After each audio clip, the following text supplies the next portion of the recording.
Halo Indomax, Indo Magazines. Nah, kali ini kita bahas tentang negara Jepang lagi ya bos.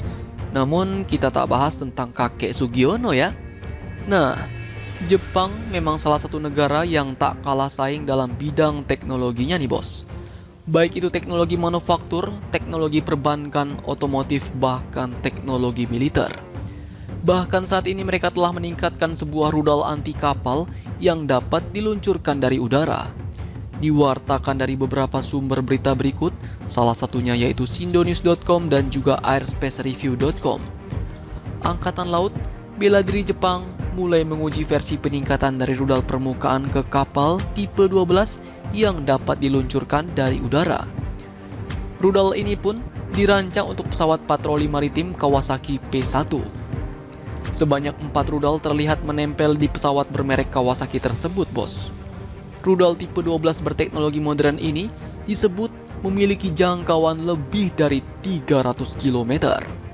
Sebuah pesawat patroli P1 yang dilengkapi dengan 4 rudal tipe 12 berbasis udara yang dimodernisasi melakukan uji terbang pertamanya dari Naval Air Facility Atsugi pada tanggal 10 Februari 2020 kemarin. Bahkan, pesawat patroli anti kapal selam Kawasaki P1 ini dikatakan akan dapat mengangkut hingga 8 rudal anti kapal tipe 12. Tak main-main bos. Selain pesawatnya yang merupakan buatan dalam negeri, ternyata rudalnya juga merupakan buatan dalam negeri loh. Hal tersebut dikarenakan rudal dengan panjang 5 meter ini dikembangkan oleh Mitsubishi Heavy Industries atau MHI pada tahun 2012 dan digunakan pasukan bela diri darat Jepang atau JGSDF sejak tahun 2015.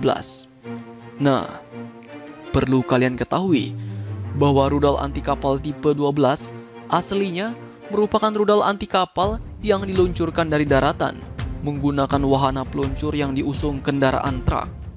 Wah, mantap juga ya. Bukan kaleng-kaleng. Sekelas kapal patroli saja mereka bekali dengan rudal anti kapal. Kalau di Indonesia bagaimana nih bos? Apakah cocok juga kita bekali pesawat CN-235 TNI Angkatan Laut dengan rudal anti kapal? Bagaimana menurut kalian? Jangan lupa komentar dan subscribe Indomax, Indo Magazines.